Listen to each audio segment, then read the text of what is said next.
Voilà, comme annoncé tout au début de ce journal, nous recevons sur ce plateau Richard Pongo Loudiongo, qui est expert en entrepreneuriat et petites et moyennes entreprises. Il est également coordonnateur adjoint du Club national de sous-traitants Fédération du Haut-Katanga. Avec lui, nous allons parler du rôle des PME dans une économie.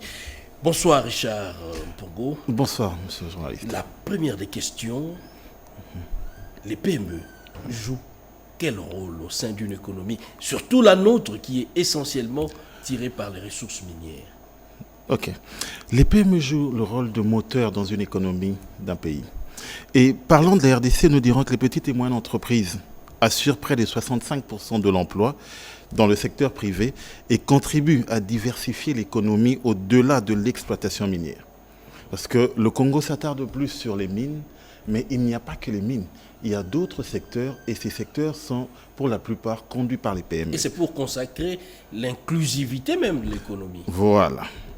Et un renforcement de la résilience sur le plan national. Et ces PME, est-ce qu'on peut les catégoriser? Parce que l'objectif, selon vous, c'est ramener la plupart des PME du secteur informel au secteur formel. Comment y arriver et pourquoi ces processus? Ok. Aujourd'hui, il y a des PME qui sont dans le secteur informel et des PME qui sont dans le secteur formel.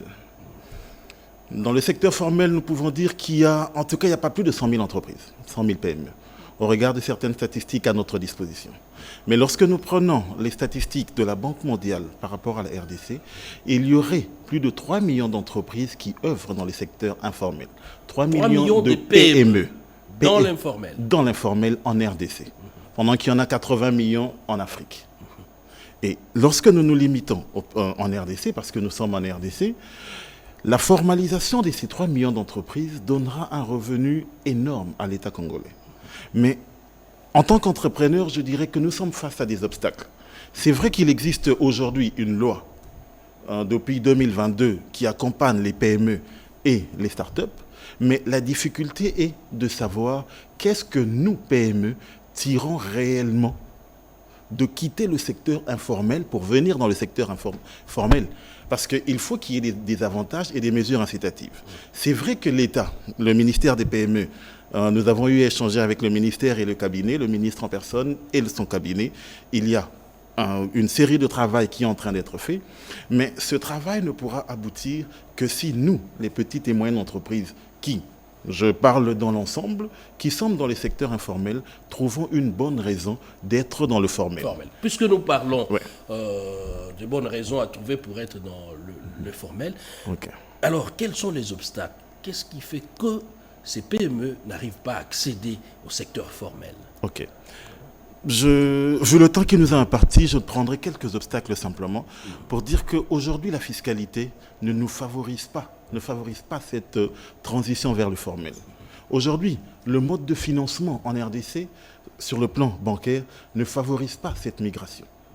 Quand vous parlez de la fiscalité, c'est-à-dire qu'il y a eu une forte pression fiscale? Imaginez lorsque je suis une entreprise connue, combien de services de l'État je reçois? Rien que, admettons que j'ai un chiffre d'affaires de 100 000 $.